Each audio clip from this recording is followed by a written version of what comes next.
Salut à tous, alors là nous sommes avec Tom Wallace. Comment ça va Tom? Ça va super bien et toi? Oh, bah écoute, j'ai la pêche, hein. Je suis contente, ça y est, on est à Lyon, on rigole pas, on avait dit qu'on allait venir et on est là. C'est vrai que vous m'avez dit ça en juillet et on est en septembre donc super réactif, grande vitesse. Ah, on tient parole, hein. J'avoue, je note. D'ailleurs, je te remercie parce que je suis récompensée par une ceinture qui est juste là. Ah, c'est mérité. Voilà, comme d'habitude, hein, je pars avec aussi, hein, ça. Tu vas aller dire au revoir. Non, je te ferai pas ça. On va négocier. Je te l'emprunte juste un jour ou deux. Comme ça, je fais le tour de Lyon avec. Je dis à tout le monde que ça blague Mais il y pas. a mon nom, hein. Ah ouais, c'est vrai. Bah, je change d'identité. Là, il n'y a pas de souci, ça fait plaisir. Mais je pense qu'ici, t'es connu quand même. Les gens, ils commencent à connaître un petit peu, ouais, quand même. En même temps, ça fait maintenant plus de 10 ans que je donne des cours sur la ville, dans plusieurs salles, et 10 ans aussi que je pratique la boxe en haut niveau. Donc ouais, heureusement, je me rends compte petit à petit que les gens ils commencent à connaître un petit peu, ça fait plaisir. Ouais, je suis sûre que lorsque tu passes, on dit « Ah, mais c'est l'homme au chaos, hein ?» Ici, ouais, pour le coup, ouais, ici justement, devant cette nouvelle salle, ouais, j'avoue que les 3 fois où je suis venu, j'ai été interpellé, ça fait plaisir, ça surprend beaucoup encore. Mais ça fait plaisir, ouais. Alors, tu nous parles d'une nouvelle salle. Où nous sommes? Alors là, vous êtes à On Air Fitness, donc c'est le premier On Air sur Lyon. Donc on est aux 3 places Aristide Briand, à Lyon 3e. Et là, on est vraiment dans la salle MMA Factory Lyon, qui est le premier MMA Factory à Lyon, dans les locaux de la salle On Air Fitness. Donc c'est vraiment tout frais, tout frais, tout frais. Les cours commencent ce lundi. Donc là, vous êtes vraiment dans de l'avant-avant-première. Donc je suis super content de vous recevoir là, et puis je suis aussi content de venir ici et savoir qu'il y a une nouvelle aventure qui commence la semaine prochaine, ça fait plaisir, c'est motivant et vous êtes les bienvenus.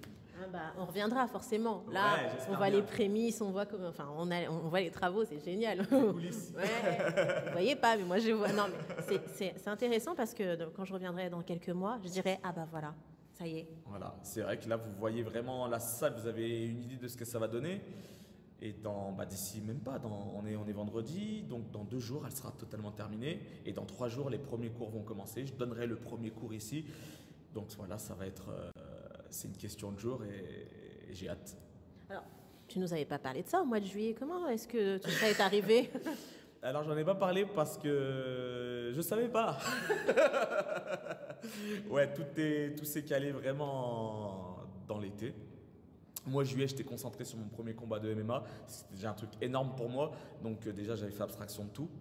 J'étais focus là-dessus. Et il y a eu ce combat. Et après, pour moi, c'était les vacances. J'en avais besoin. Donc j'ai pris des vacances. Et puis après, quand je suis revenu de vacances, on a commencé à en parler.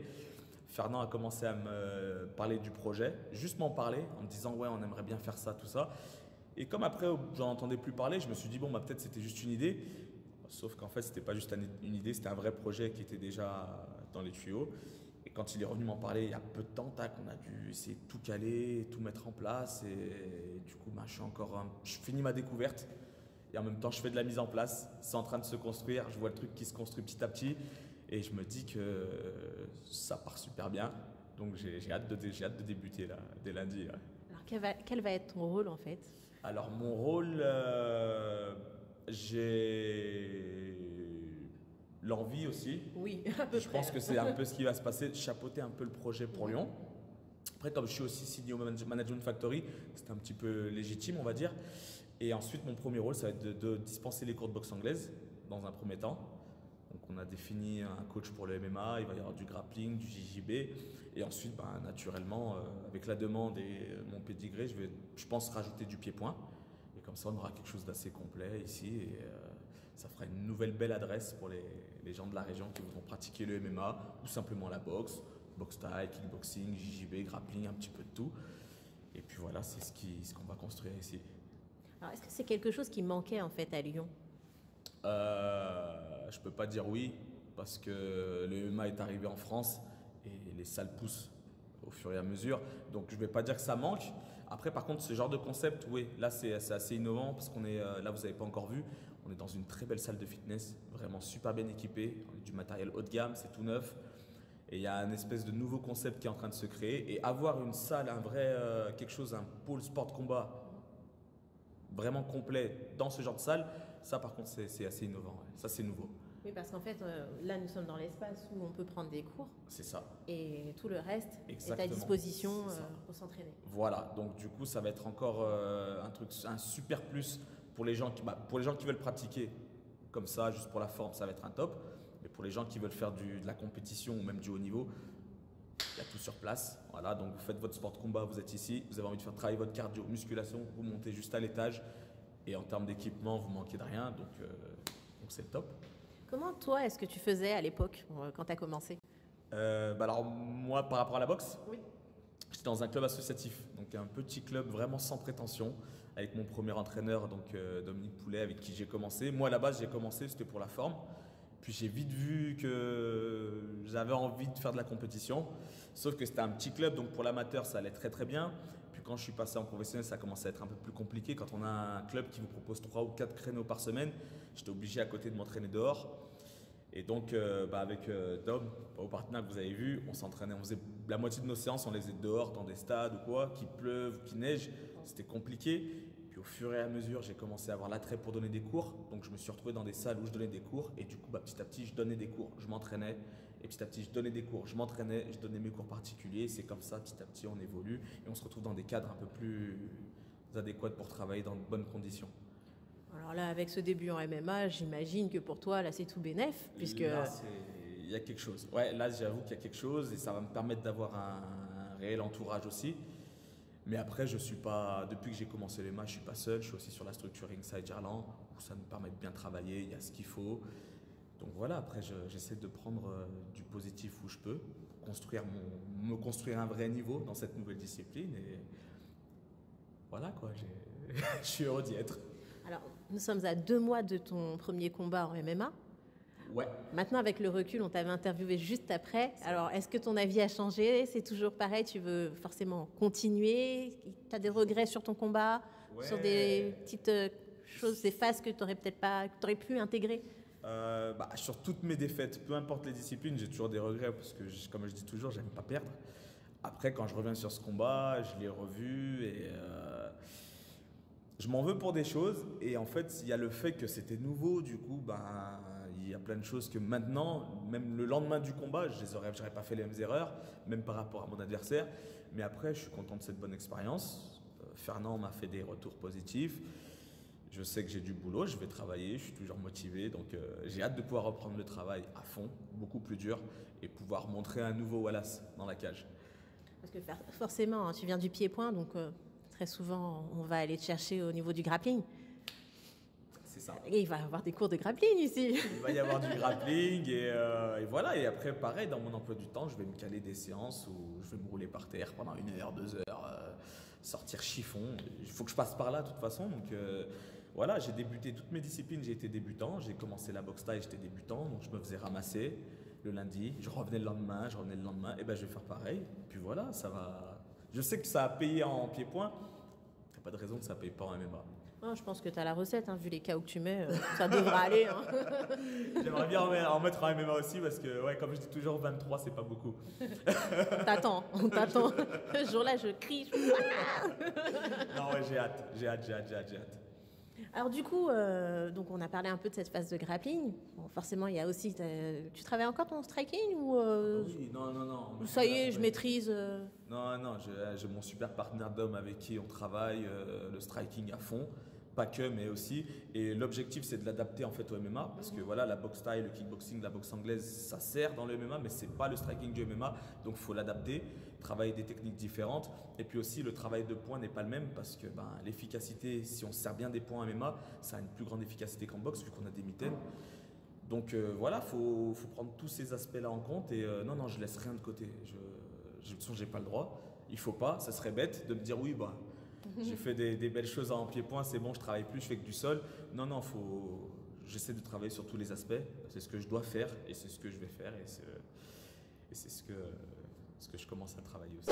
Alors le pied-point, c'est fini? Ou on va te revoir très bientôt, on ne sait pas, sur une carte? C'est une question qu'on me pose beaucoup parce que c'est vrai que j'ai jamais dit que j'arrêtais. J'ai pas envie d'arrêter. On me pose souvent la question par rapport à ma signature au Management Factory. Donc ma signature au Management Factory, c'est en exclusivité pour le MMA. J'ai la liberté pour tout le reste en fait, que ce soit de l'anglaise ou le pied-point. Donc non, c'est pas fini parce que j'ai été soutenu pendant pas mal d'années Et pour les gens qui m'ont soutenu, je ne veux pas dire au revoir comme ça, passer à autre chose. Donc je leur dois encore des combats, donc je les ferai. Peut-être que dans chaque discipline, je vais faire des jubilés. Peut-être que je vais faire encore quelques combats, je ne sais pas. Mais non, ce n'est pas terminé. Je suis encore passionné par cette discipline. Après, là, voilà, je dois me concentrer là-dessus parce que j'ai énormément de travail sur les MMA.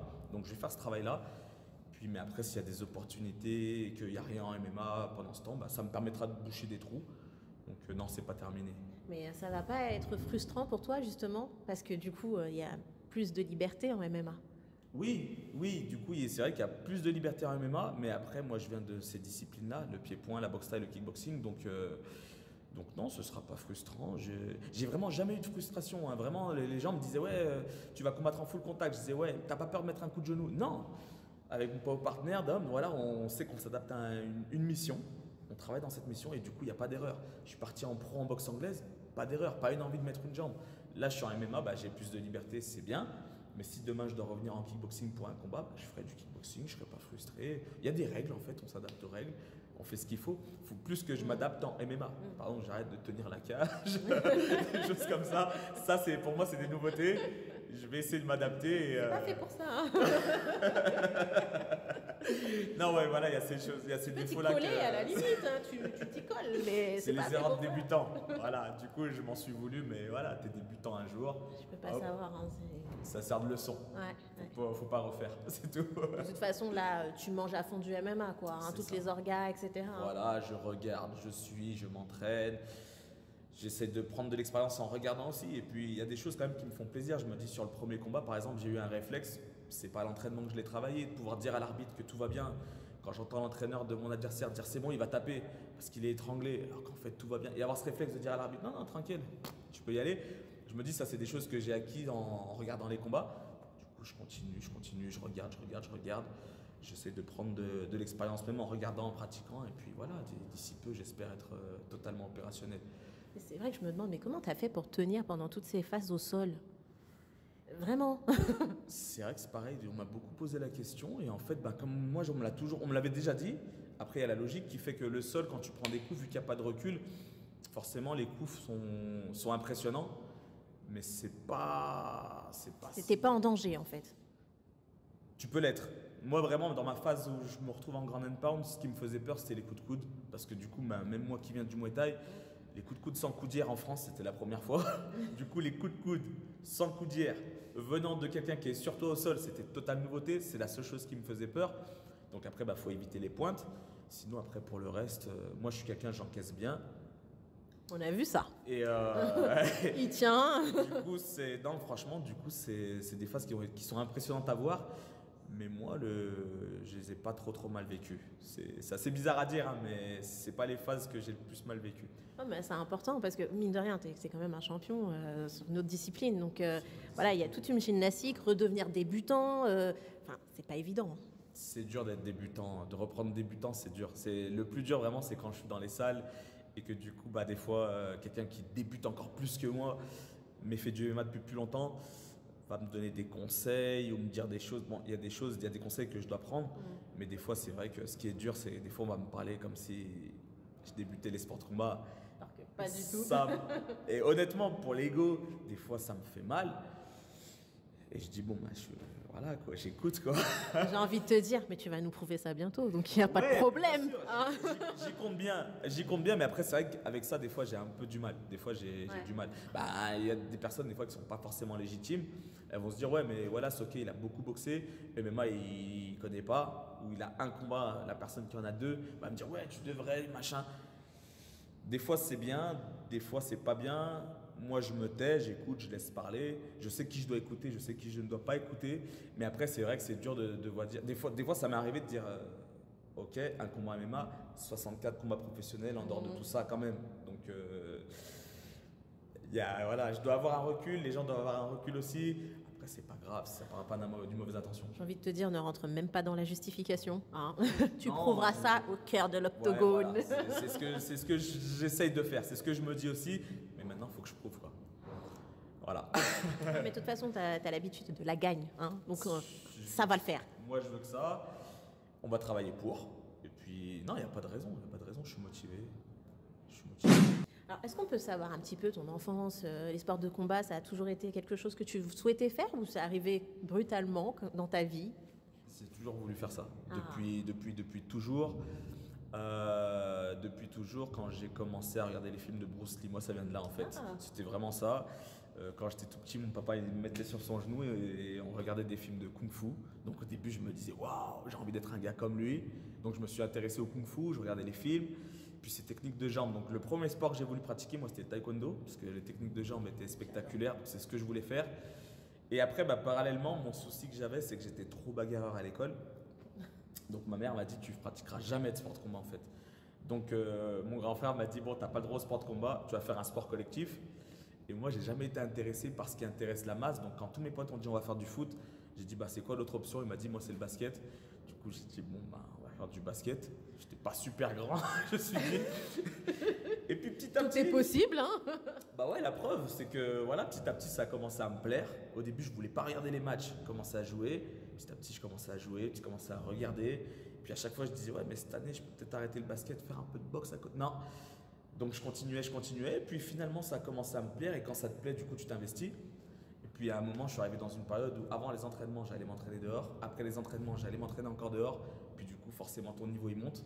Et puis j'ai commencé à me retrouver en haut niveau du basket jusqu'à la majorité. Et à la majorité, j'ai dit, bon là, quand même, 18 ans, je fais ce que je veux. Donc c'était un peu tard pour les sports de combat, mais du coup, c'est là que j'ai commencé à dire à maman, ouais, je vais au basket, avec mon sac où j'avais acheté mes gants. J'ai fait mes premiers entraînements de boxe anglaise. Puis après, je crois que c'est vers 19-20 ans, j'ai dit, ouais, bon, voilà, ça va quand même, je suis assez grand, je vais faire de la boxe thaïlandaise. Donc c'était très très tard. Mais du coup, j'ai mis de côté le basket et j'ai commencé la boxe thaïlandaise, du coup, tardivement. Même si les sports de combat étaient dans mon cœur depuis le début. J'ai lâché le côté taekwondo parce que je me disais que ça exigeait une certaine souplesse et ça me paraissait pas assez complet. Et puis un pote m'a amené voir de la boxe thaï réellement dans une salle. Je me suis dit, wow, c'est un truc de fou. C'était où? C'était dans le club où j'ai débuté, en fait à Lyon 3e, les Lyon Thaï, le club associatif dont je parlais tout à l'heure. Et je suis arrivé, j'ai dit, waouh, waouh. En fait, ce que j'ai vraiment adoré dans ce sport, et c'est ce que je dis aux gens, c'est quand vous voyez quelqu'un qui pratique la boxe thaï sur un sac, vous n'allez pas demander ça sert à quoi de mettre un coup de poing comme ça, un middle kick comme ça. L'efficacité, tu la vois direct. Du coup, c'est quand j'ai vu ça, j'ai dit ouais, ça c'est efficace. Je me dis pas que je vais faire de la compétition, mais j'ai envie de pratiquer ça. Puis en fait, au bout de 2 mois, je me suis dit non, j'ai envie de faire des combats. Et puis j'ai eu la chance que dans ce même club, il y avait un jeune qui avait le même gabarit que moi. Donc lui, il était déjà professionnel en équipe de France. Donc je le prenais en exemple. Et puis au bout d'un mois, je me retrouve à être sur le ring avec lui servir de sparring parce que j'avais le gabarit qui correspondait. Donc je me faisais démonter 3 fois par semaine. Mais je me faisais vraiment démonter. Vraiment, j'y allais lundi, je repartais la bouche de travers. Mercredi, pareil. Le samedi, pareil. Mais je voulais montrer à l'entraîneur que malgré ça, j'encaissais, donc je pouvais y aller. Et puis petit à petit, j'ai pu commencer à lui dire ouais, bon, faudrait quand même que j'essaye moi aussi la compétition. Et c'est comme ça que de fil en aiguille, amateur. Puis après, voilà, quoi, tu gravis les échelons étape par étape, jusqu'au jour, ce gars-là, on a commencé à partir tous les deux la gueule de travers. Puis un jour, c'est lui qui partait la bouche de travers. Et le surlendemain. Et après, voilà. Et puis moi, petit à petit, voilà, j'ai gravi les échelons comme ça. Ah, c'est comme ça que tu as démarré en J'ai fait. pas triché. Voilà, à 2-0. Et malgré qu'il te démontait, tu avais quand même envie de poursuivre. J'avais compris que c'était le chemin. C'est comme ça. Le basket, j'ai débuté, pareil, j'étais là, j'ai commencé, il y avait des gars qui jouaient super bien, je savais pas dribbler. Et la boxe, comment tu vas apprendre?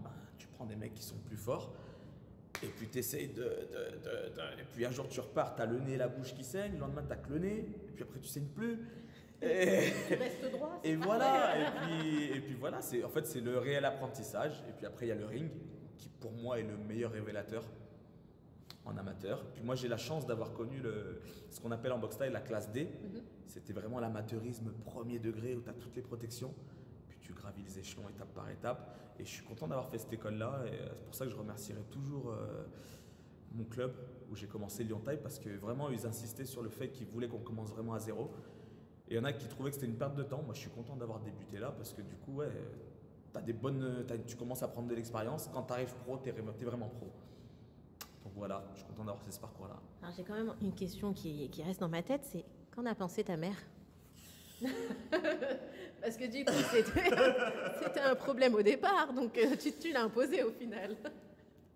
Il faut que je réponde. Pas droit au joker, mais aujourd'hui. Non, je vais répondre. Ma mère, j'ai beaucoup de respect pour elle, déjà pour ce qu'elle est, et parce que même si elle me soutient, elle est toujours contre.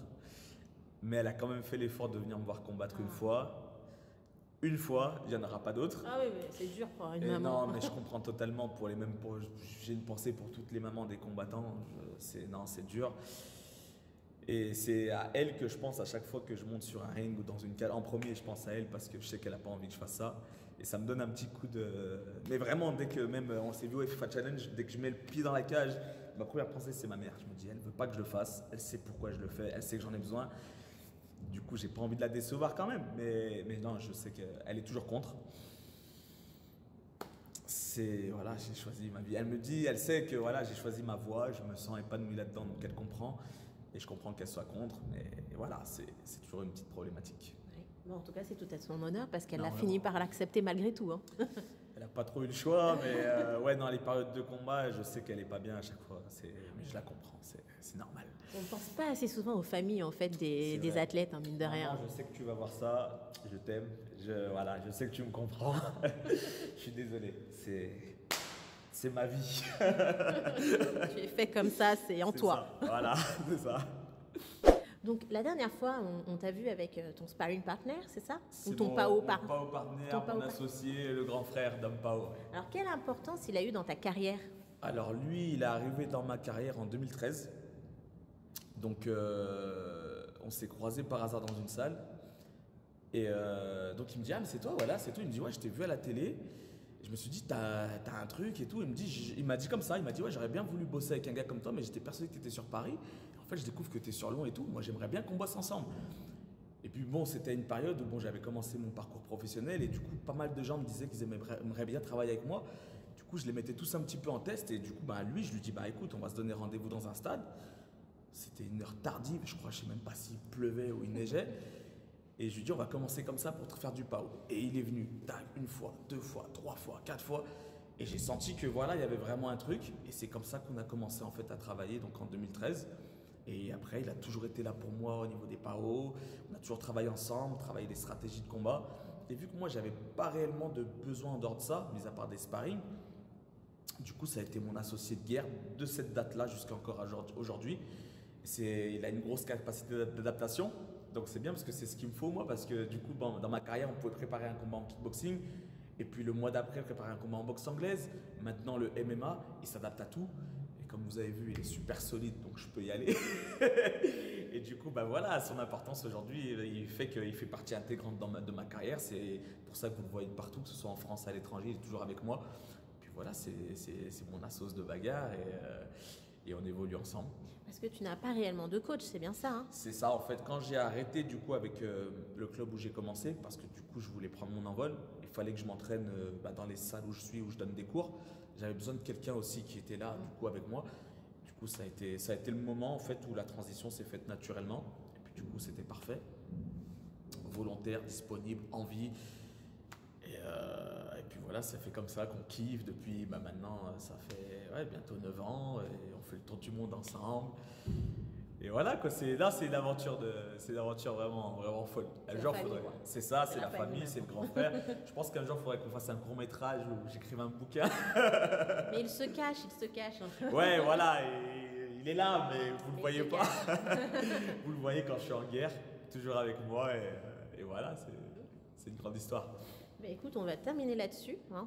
Je pense qu'il y a un petit rendez-vous quand même à donner ici, le 20, c'est ça? Ici, ouais, voilà, donc je vais donner rendez-vous à tout le monde le 20. Le 20, c'est un grand moment parce que déjà, ça va être le premier On Air de Lyon. Le premier MMA Factory Lyon. La particularité, c'est que non seulement on va donner les premiers cours collectifs, surtout que Fernand Lopez, donc mon manager et qui donc est coach du MMA Factory Paris, sera là aussi. Donc il va m'épauler sur le cours de boxe anglaise, mais il va aussi donner le cours de MMA. Donc c'est une grande première pour la ville et je pense qu'on va être nombreux. Ça va être quelque chose. Donc j'invite un peu tout le monde à être là le 20. Et puis pour les autres jours aussi, parce que comme j'aime bien dire, il va se passer quelque chose et il va falloir rater ce début d'aventure. Alors, en tout cas, nous, on vous dit au revoir. On vous mettra des informations concernant le MMA Factory Lyon. Et surtout, n'hésitez pas à leur donner la force. Merci pour tout. Merci.